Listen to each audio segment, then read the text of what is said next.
సదాశివపేట మండలంలో మద్దికుంట గ్రామ అభివృద్ధి బీఆర్ఎస్తోనే 30 ఏండ్ల తర్వాత ఎస్టీకి అవకాశం వచ్చింది.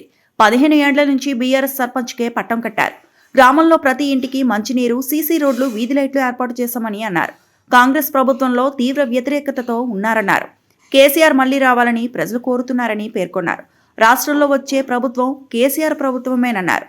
కాంగ్రెస్ ప్రభుత్వంలో వృద్ధాప్య పెన్షన్లు అందడం లేదని, రైతు రుణమాఫీ లేదని, ఉచిత బస్సు ప్రయోజనం, ప్రజల కొట్లాట్లు పెట్టారన్నారు.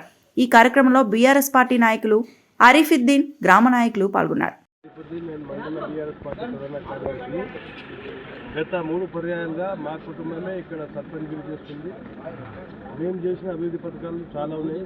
రోడ్లు కానీ, సీసీ రైళ్లు కానీ, లింక్ రోడ్లు కానీ, ఎంఎస్ లైట్లు కానీ, మిషన్ భగీరథ నీళ్ళు కానీ, ప్రతి ఒక్కటి ఎవరికి ఏ ఇంటికి కూడా ఇబ్బంది లేకుండా ప్రతి ఇంటికి సీసీ రోడ్డు చేరే విధంగా మేము డెవలప్మెంట్ చేసినాము. మా విలేజ్ గత 15 సంవత్సరాల నుంచి బీఆర్ఎస్ వైపే ఉంది. మేము పబ్లిక్ అందుబాటులో ఉంటాం, ప్రజాసేవలో ముందున్నాం. కాబట్టి ఇక ముందు కూడా మా పార్టీ బలపరిచిన క్యాండిడేట్కి మా గ్రామస్తులు పట్టం కడతారని విశ్వాసం ఉంది మాకు. మరియు కాంగ్రెస్ గవర్నమెంట్ ఇచ్చిన 6 గ్యారెంటీలు లోపల. నా పేరు పాండు నాయక్, మద్దికుంట సర్పంచ్ అభ్యర్థిని. గత 30 ఏళ్ళుగా మా గ్రామానికి ఎస్టీ రాలేదు రిజర్వేషన్.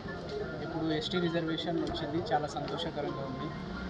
గత 3 సార్లు కూడా బీఆర్ఎస్ సర్పంచే గెలిచింది. ఇక్కడ ఏ పనిలో అయినా, ఏ అభివృద్ధిలో అయినా బీఆర్ఎస్ పార్టీ తరఫు నుంచే అయింది. ఇప్పుడు కూడా ప్రజలు మాకు ఆశీర్వాదించి గెలిపిస్తారని కోరుకుంటున్నాను. ప్రతి ఇంటికి తిరుగుతుంటే మాకు హైడ్రా గవర్నమెంట్ వద్దు, ప్రభుత్వం ఇప్పుడున్న ప్రభుత్వం మీద చాలా వ్యతిరేకత ఉంది. మా గ్రామానికి ఫ్రీ బస్సే లేదు. మా మహిళలు ఫ్రీ బస్సులో ఇక్కడి నుంచి వస్తారు. మాకు బస్సు వద్దు, హైడ్రా వద్దు అని చెప్పేసి చాలా వ్యతిరేకత చూపిస్తున్నారు. ఇప్పుడు కూడా మా బీఆర్ఎస్ పార్టీ గెలుస్తుంది. వచ్చే అసెంబ్లీ ఎన్నికల్లో మాకు ఇప్పుడు కూడా మద్దికుంట గ్రామానికి మాకు ఆశీర్వాదించి బీఆర్ఎస్ పార్టీని గెలిపిస్తారని.